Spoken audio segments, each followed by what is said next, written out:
પ્રીતિ, બે તરફ વાત ના હોય. ક્યાં તો તમે બાયબેક માટે લો અથવા તો તમે લાંબા ગાળા માટે રોકાણ માટે લો.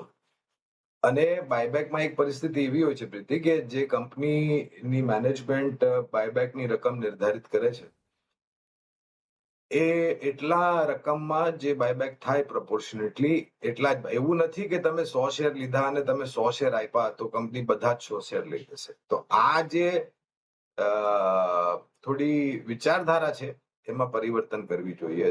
હોઈ શકે 100 માંથી 10 જાય, હોઈ શકે 100 માંથી 50 જાય. હવે નિર્ભર રહેશે પ્રોપોર્શનેટલી કેટલા લોકો આ બાયબેકમાં ટેન્ડર કરે છે, નિયમ અનુસાર, તારીખ અનુસાર. પાયાના મતે રોકાણ જાળવી રાખવાની ભલામણ છે.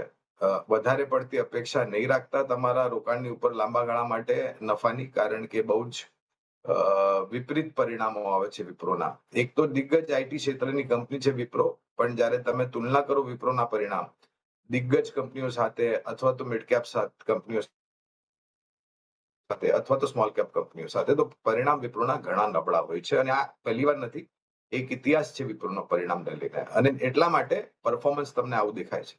તો વિચારધારા એક તરફ રાખો, ક્યાં તો બાયબેક ની રાખો, ક્યાં તો લાંબા ગાળે ની રાખો. બંને તરફ નહીં રાખો, કારણ કે તમે મૂંઝવણમાં પડી જશો અને પછી તમે તમારી રોકાણની ઉપર વળતર કમાઈ નહીં શકો. લાંબા ગાળા માટે પ્રીતિ લગભગ 210-220 ના આસપાસના લક્ષ્યાંક છે.